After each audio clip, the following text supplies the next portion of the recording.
একটা ছেলে কতটা কষ্ট পেলে তার মাকে জড়িয়ে ধরে কান্না করে আর বলে, মা ওই মেয়েটাকে আমার লাগবে মা, ওকে আমি খুব ভালোবাসি, ওকে ছাড়া আমি থাকতে পারবো না। আজকে লাভের স্টোরিটা শুনো, তোমরা কান্না করবে সবাই। এই যে তোমরা স্ক্রিনে একটা ছেলের ফটো দেখতে পাচ্ছ, ওই ছেলেটার নাম রাজু। রাজু একটা মেয়েকে খুব ভালোবাসতো, মেয়েটার নাম ছিল রোজিনা।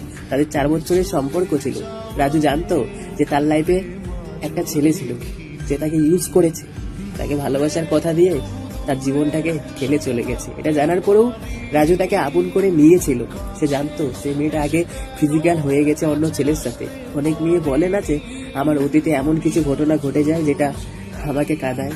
তারপরেও কিছু ছেলে আছে অতীতের কথা জানে যে তার লাইফে আগে অন্য কেউ ছিল, তারপরেও সে ভালোবাসে।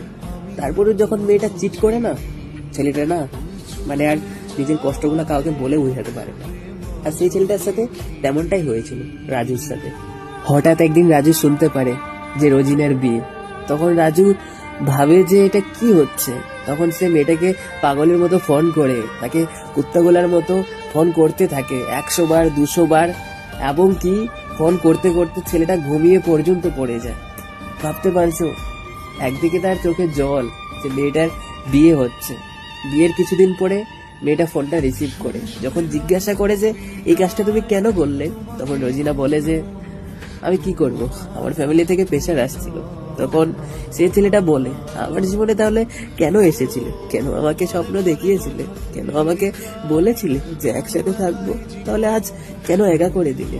আমি এখন কি নিয়ে বাঁচবো, আমি এখন কি নিয়ে থাকবো? তুমি তো আমার পুরো পৃথিবীই ছিলে। আমি কাউকে চাইনি, তোমাকে পাগলের মতো চেয়েছিলাম। আজকে তুমি আমাকে বুঝিয়ে দিলে যে সবাইকে বিশ্বাস করতে হয় না।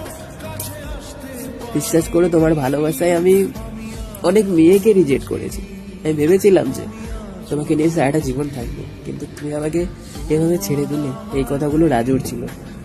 তো মেয়েটাকে একটাই কথা বলতে চাই যে তোমাকে তো তোমার মা বাবা জোর করে বিয়ে দিতে চাইনি, তোমারও এখানে মত ছিল। যদি মত না থাকতো তাহলে তুমি কবুল কথাটা বলতে পারতে না। এই কথাটা সবসময় মনে রাখবে। যদি মত না থাকে জোর করে কেউ কাউকে বিয়ে দিতে পারে না। আর বিয়ে কোনো মুখের কেলা না। তোমারও ইচ্ছা ছিল তাই তুমি বিয়ে করে নিয়েছো, একটা মায়ের সন্তানকে নষ্ট করে দিয়েছো। একদিন তুমিও কষ্ট করো। আর এটা আমি প্রত্যেকটা মেয়েকে বলতে চাই, কোনো ছেলের জীবনে এমনি এমনি আসো না, তাকে টাইম পাস করো না। যদি ভালো না বাঁচতে পারো তাহলে তার জীবনে এসো না।